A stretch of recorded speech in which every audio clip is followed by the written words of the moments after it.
è stato nunzio apostolico in Egitto, e padre bianco, e vissuto in Terra Santa, studiato in Tunisia, è stato segretario del Pontificio Consiglio per il dialogo interreligioso, e ovviamente parla arabo, è un grande conoscitore della realtà medio orientale, anche del dialogo interreligioso e anche delle persecuzioni, perché abbiamo tanti problemi nei paesi di maggioranza musulmana.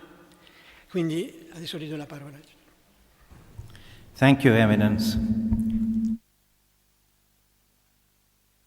In my brief communication, I wish to say something about the fact of persecution of Christians, and then ask the question, what can interreligious dialogue do in such a context of persecution?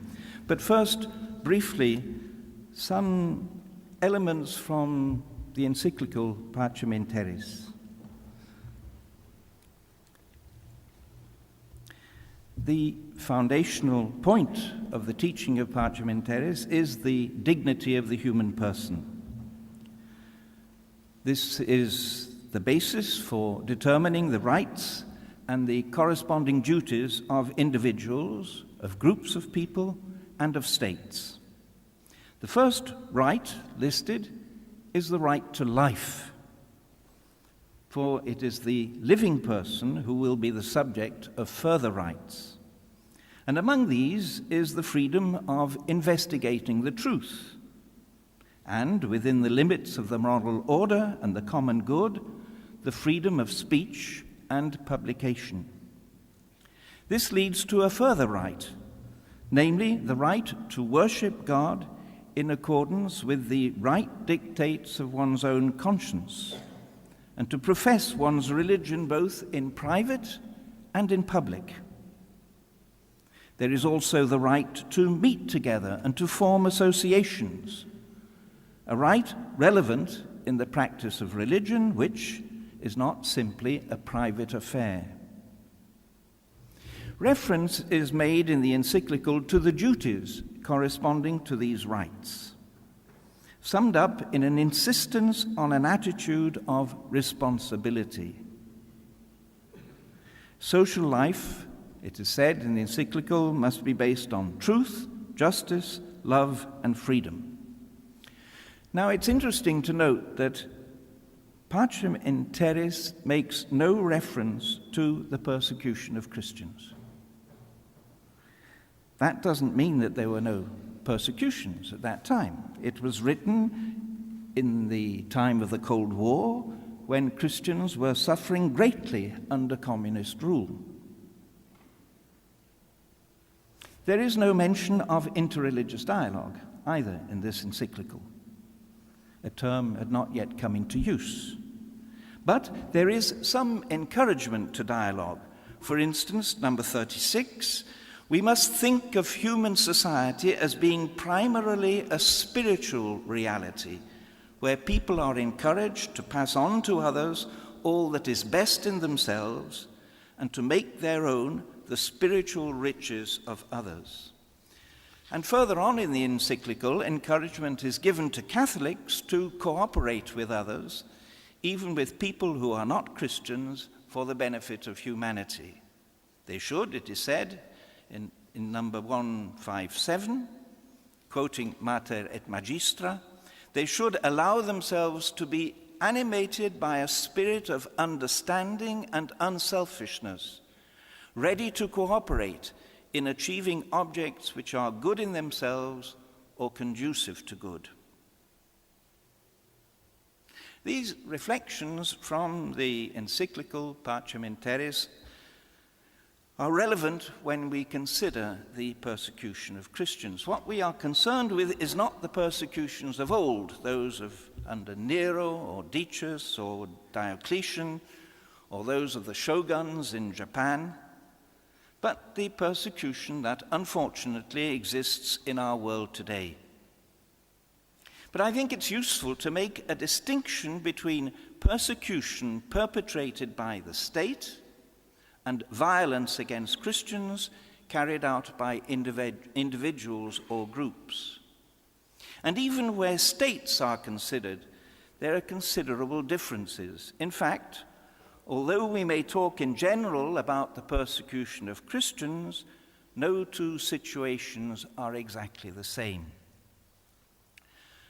The government of the People's Republic of China protests that it is not against the existence of different religions, and indeed Buddhist, Christian, and Muslim communities exist within this vast country. What it aims to do is to control these religions, and that is why it set up the Chinese Patriotic Catholic Association to govern the affairs of the Catholic community. Objection is made above all to recognition of the authority of the Holy See and obedience to the Holy Father. Especially church leaders such as bishops and priests often find themselves in prison or subject to re-education. Yet in China, churches do exist and communities are able to gather for worship. If we turn to Saudi Arabia, the public practice of Christianity is forbidden, and no churches are allowed. The official line is that Christians are free to practice their religion in private, but no public gathering for worship is permitted. In fact, within this country, there is a strict control of all associations. A prominent Saudi, a member of the Shura, the King's Advisory Council, told us in the Pontifical Council for Interreligious Dialogue some years ago that his sister was not allowed to speak in public because the authorities were afraid of her influence over people, especially women. Although there are millions of Christians present in Saudi Arabia as foreign workers, technicians, or traders, any public manifestation of Christianity is prohibited, and people are put in prison if they are found with Bibles or religious publications in their possession. A different area of the world, in Morocco, as in other countries of North Africa, churches exist, but are confined to foreigners.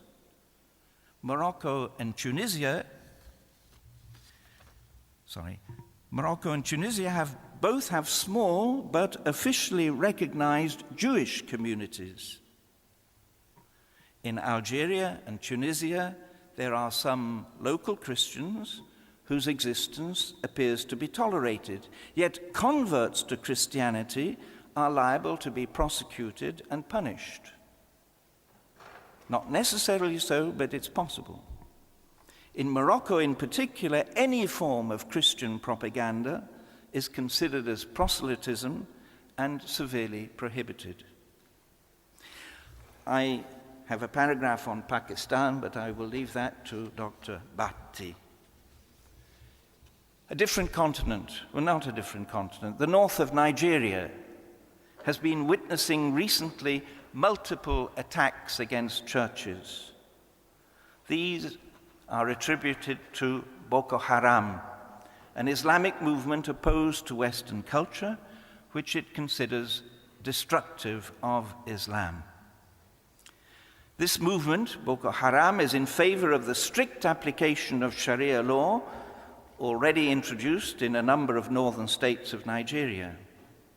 The federal government is blamed by some for negligence and weakness in opposing Boko Haram, but it cannot be accused of persecution of Christians.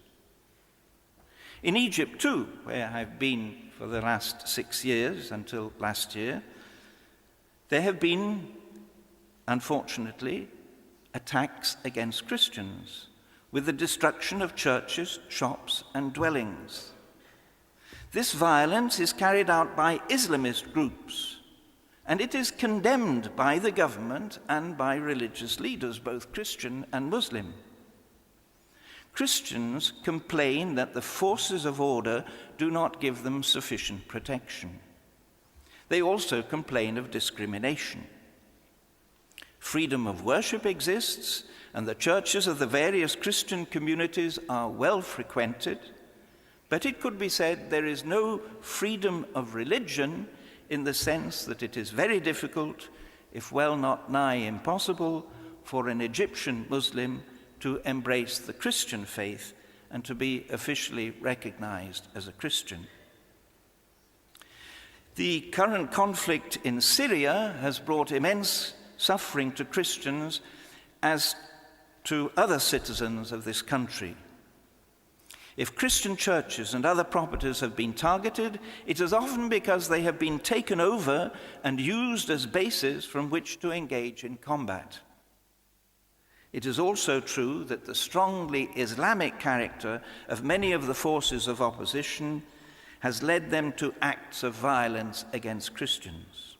And Iraq also, Christians are being attacked by different groups. And though it would be difficult to blame the government for this, Christians do feel that they are not sufficiently protected.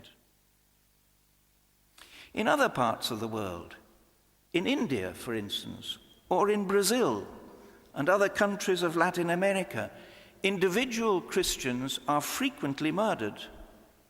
This comes about because of the activities of these Christians on behalf of the poor and the oppressed.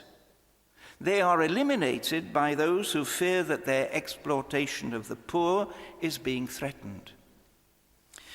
His Excellency Monsignor Silvano Tomasi, observer of the Holy See in Geneva, stated in 2011 that a survey had shown that out of 100 people killed because of religious hatred, 75 were Christian. There could be more examples, but perhaps this is sufficient to illustrate the complexity of the situations. The Holy See has been advocating greater attention to the phenomenon of Christianophobia, but this would relate mainly to intolerance and discrimination rather than to persecution. Of course, for people who are suffering, the question of whether this amounts to persecution or not is really academic. So let me now turn to what can interreligious dialogue do to help in these situations. Let me give you a definition first of interreligious dialogue. In the context of religious plurality, dialogue means all positive and constructive interreligious relations with individuals and communities of other faiths, which are directed at mutual understanding and enrichment, in obedience to truth and respect for freedom. It includes both the witness and exploration of respective religious convictions. One of the aims of interreligious dialogue, indeed, perhaps its first aim, is to allow people of different religions to live together in peace and harmony. This is particularly the aim of what is called the dialogue of life, where people strive to live in an open and neighborly spirit, sharing their joys and sorrows, their human problems and preoccupations. And this is very relevant to our present concern, for where people of different religions live together, not just side by side, but as a single human community where there reigns an atmosphere of respect and trust, it is easier for them to resist outside influences which would arouse sectarian tension and violence. Just one example. It's rather dated, but it is significant, I think. The destruction of the Babri Mosque in Ayodhya in India in 1992. This provoked grave clashes between Hindus and Muslims. Now, in Coimbatore, in Tamil Nadu, one of the chiefs of police, a Hindu, invited a Catholic priest to accompany him in visiting the quarters of the city most likely to erupt in violence, in order to calm the population. And this was possible because these two men, the policeman and the Catholic priest, already had a good rapport, developed through the activities of the Catholic Dialogue Center. Similarly, in Mumbai, where the rioting was extremely serious, with loss of many lives and much material damage, 1/4 of the city was hardly affected at all. And the reason for that is that in this particular area, considerable efforts had been made to build up good relations between people of different religions. Now, this dialogue of life does not develop automatically. It has to be worked at. It requires constant effort to increase mutual understanding, to overcome prejudices, to build up trust. It's also true that projects which unite the different religious communities can be very helpful in creating harmony. And this leads us to another form of dialogue, the dialogue of action, where people of different religions work together to promote justice, reconciliation, and peace. An example from Kaduna in Nigeria, where a Protestant pastor and an imam have been engaged together in missions of reconciliation. Each of them had been actually fighting for his own faction, fighting one against the other. But then they realized that violence would only bring further suffering. They met, became friends, and since then they have been traveling together, both within Nigeria and elsewhere, to spread the message of reconciliation.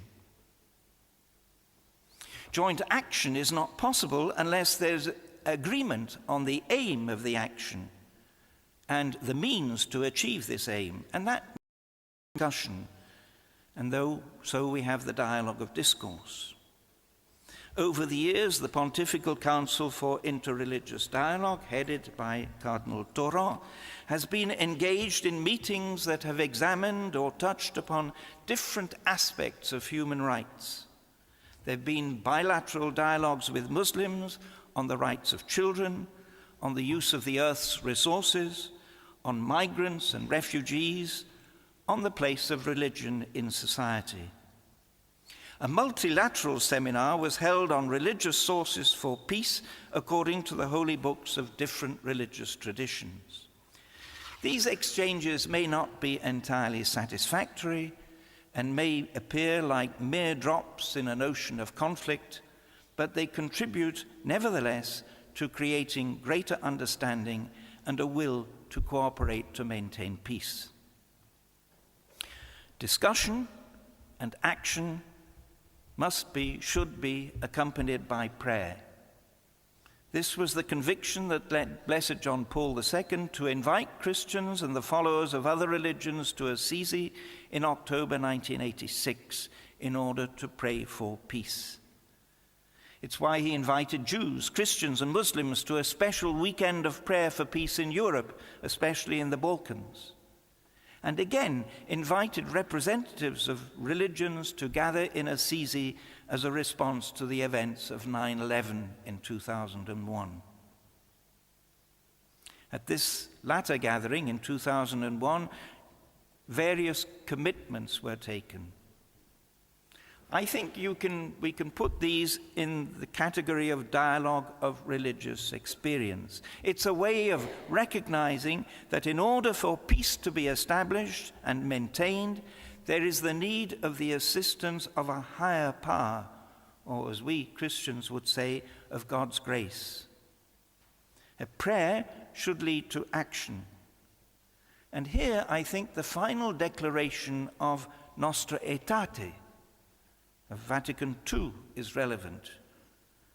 From paragraph 5, it says, "We cannot truly pray to God, the Father of all, if we treat any people in other than brotherly fashion, for all people are created in God's image.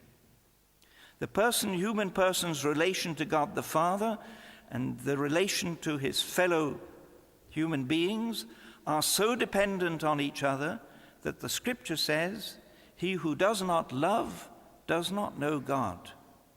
There is no basis, therefore, for any discrimination between individual and individual, between people and people, arising either from human dignity or the rights which flow from it." Sometimes, however, the suffering is so great that the words of our prayers seem inadequate, and like Job, we are reduced to silence.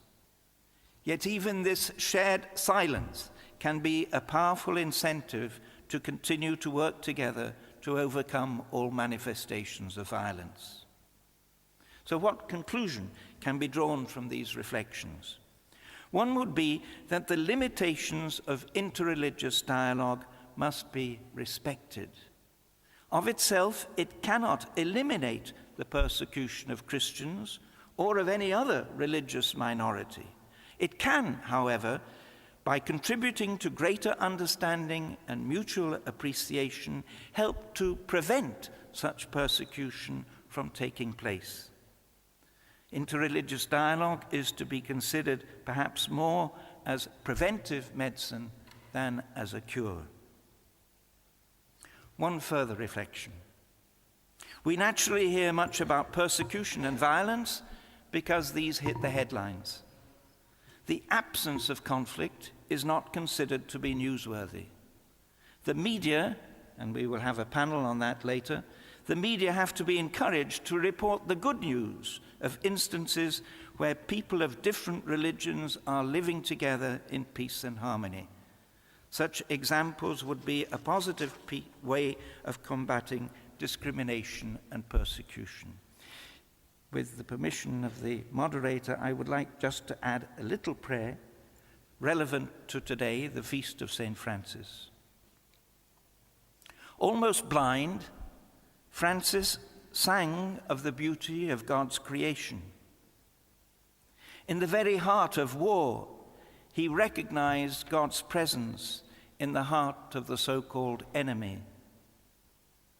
Recognizing himself to be a sinner among sinners, he wept at the thought of God's mercy. At his intercession, despite our blindness, may we be humble yet grateful peacemakers, and so worthy children of our God. Thank you.